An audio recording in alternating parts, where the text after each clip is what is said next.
I'm very happy to be joined here today by Daryl Oster and Shelley Tatro with the Lloydminster Lions Club. Thank you both so much for joining me today. Thank you for having us. Thank you. Of course. Now, the topic that we're talking about is actually a really fun event that you guys are holding in September, and it is a medieval feast. It's very unique. You don't hear a lot of organizations putting on this type of event. So, can we just tell me about the event and what attendees can expect when they take part? Okay, sounds great. Well, this is the fourth one that we're holding. There was a little break in the middle of it with COVID, but last year was the first time that we had it back, and we held it at the Kids Scotty Hall. And this year we're excited to bring it back again. Last year everyone had an amazing time, and it's a good mix of just kind of the classic medieval feel. We had somebody make a dragon, and we had the walls up where it looked, they weren't real medieval walls, but we had the walls up and had some great food and a lot of fun too. We, had a good mix of games and food and fun. And, we'll have sheriffs there again this year watching for people that are out of line and putting them in the stocks. And, people can come up to somebody if they feel that somebody's being out of line, or they just want to play a prank and get a picture. They can donate to the King's coffers and have them go in the stocks and get their friend's picture taken in the stocks. And so it was just a lot of fun. And we're bringing it back this year because of how much fun everyone had last year. And it raises a little bit of money for Lions Club, but we're not too worried about raising a bunch of funds. It's more just about people having a great time. And everybody dresses up medieval.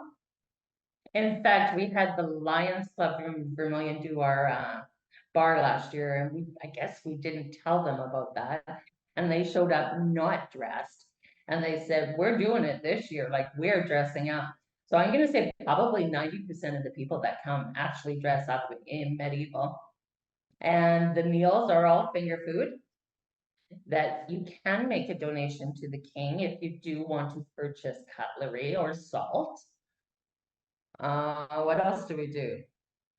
Oh, the games are jousting.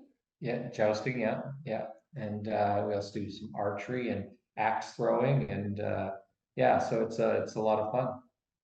Yeah, it seems like you guys really transport your attendees and yourselves really into that world and that time era. And it's amazing that people do dress, the majority of people that do dress up, and because that just adds to the fun of the whole day and the whole experience of it. Now, like I said, this event is quite unique. You don't see a lot of people putting on medieval feasts, as I assume that it's probably a lot of work to put something like this together. So where did the idea of holding a medieval feast come from? What was the inspiration? Well, two of our longtime members, Brent and Kathy, it was kind of a dream idea of theirs. So they were the ones really in charge of it and coming up with everything and coming up with the decorations. And so during COVID, we actually still did have one. We had a drive-through one where we brought out the food. And then this year, actually, Brent ran into some health issues, and that was in May. And Daryl said, "You know what? We still have to do this. We still have to honor them." So Daryl kind of took the took the reins on this one. So hopefully we can do justice to it, but I'm sure we will. Everybody's always all excited about it. Another thing to mention too, this year we have a city center sponsoring Safe Rides Home, and so we will make sure that everybody who wants to get their vehicle home, they'll have a ride home, and their vehicle will have a ride home. So they don't have to worry about that little bit of a trip from Kid Scotty. We'll make sure that they get home safe. So, Which is awesome. This event definitely sounds like it's going to be a fun time, and the unique aspect added onto that is fun, and you have different things that lots of different people can enjoy throughout the day. Now, finally, it's happening on September 21st, so a few weeks away. We're almost, I know we just began August, but that will fly by pretty quickly. Where is it taking place? And what are the times for the events? And where can people purchase tickets? So it is September 21st out at the Kids Study Hall. It includes magnificent feast, music, entertainment, medieval games, and we also have a photo booth there to commemorate. You can contact Daryl or myself on our Facebook Lions page.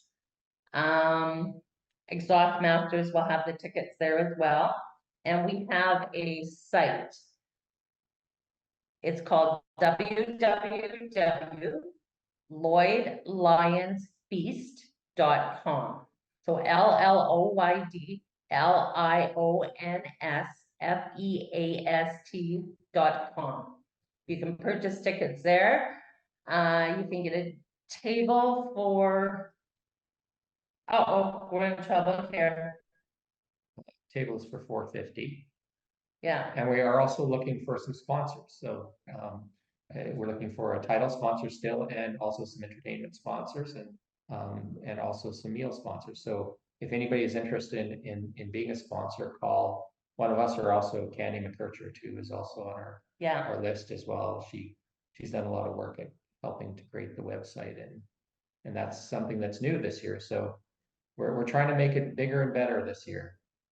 Yes, and it sounds like you guys are right on track to making it bigger and better. It sounds like it's going to be a fantastic event. So thank you both so much for joining me, and I wish you the best of luck for this year's Medieval Feast.